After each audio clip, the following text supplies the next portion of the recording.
నల్లగొండ జిల్లాలో బీసీ నాయకులు మౌన దీక్ష చేశారు. బీసీలకు విద్య, ఉద్యోగ, రాజకీయ రంగాలలో 42% రిజర్వేషన్ అమలు చేయాలని డిమాండ్ చేశారు నేతలు. తమ డిమాండ్ అమలయ్యే వరకు పోరాటం ఆపేది లేదన్నారు. తమ ఆందోళనలు, నిరసనలు, దీక్షలను మరింత ముమ్మరం చేస్తామని హెచ్చరించారు బీసీ నాయకులు. రాష్ట్ర బీసీ సంఘాల జేఏసీ పిలుపు మేరకు మౌన దీక్ష చేశారు బీసీ నాయకులు. మౌన దీక్షలో బీసీ సంఘం రాష్ట్ర అధ్యక్షుడు జాజుల శ్రీనివాస్ గౌడ్తో పాటు బీసీ సంఘం నాయకులు పాల్గొన్నారు. అష్టాంగ ఆందోళన కార్యక్రమాలు అంటే ఈ నవంబర్ 6వ తేదీ నుంచి 3 నెలల పాటు బీసీ రిజర్వేషన్ల బిల్లును ఆమోదించుకోవడానికి ఇలా 3 నెలల పాటు ఆందోళన కార్యక్రమాలు నిర్వహించాలని చెప్పి నిర్ణయించడం జరిగింది.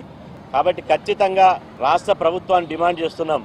నవంబర్ 24 వర్షాకాల పార్లమెంట్ సమావేశాలు జరుగుతున్నాయి కాబట్టి ముఖ్యమంత్రి రేవంత్ రెడ్డి గారి నేతృత్వంలో అఖిల పక్షాన్ని తీసుకొని పోయి ప్రధానమంత్రి నరేంద్ర మోదీ గారి కలవాలి అని చెప్పి మేము డిమాండ్ చేస్తున్నాం. ప్రధానమంత్రి నరేంద్ర మోదీ గారు అపాయింట్మెంట్ ఇవ్వడం లేదని మీరు అంటున్నారు.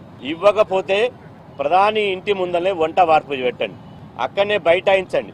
మీకు కేంద్ర ప్రభుత్వం మీద రాజకీయ యుద్ధం ప్రకటిస్తే మీకు బీసీ సమాజం అండగా ఉంటుంది. అదేవిధంగా కేంద్ర ప్రభుత్వం కూడా ఇది ప్రేక్షక పాత్ర వహిస్తుంది. 70 సంవత్సరాల తర్వాత భారతదేశానికి ఒక బీసీ ప్రధానమంత్రి అయ్యింది. మరి బీసీ ప్రధానమంత్రి చెప్పుకోవడానికే బీసీ ప్రధానమంత్రి తప్ప బీసీల సమస్యల కోసం ఇలా పనిచేయడా? కాబట్టి ఖచ్చితంగా 100 106 ప్రధాని నరేంద్ర మోదీ గారికి బీసీల పట్ల చిత్తశుద్ధి ఉంటే, మీరు నిజంగా బీసీ బిడ్డ అయితే ఈ వర్షాకాల పార్లమెంట్ సమావేశాల్లో రాజ్యాంగ సవరణ చేసి బీసీ రిజర్వేషన్లకు చట్టబద్ధత కల్పించాలి. అప్పుడే మీరు బీసీ ప్రధానమంత్రి అని దేశంలో ఉన్నటువంటి 70 కోట్ల మంది బీసీలు నమ్ముతారు.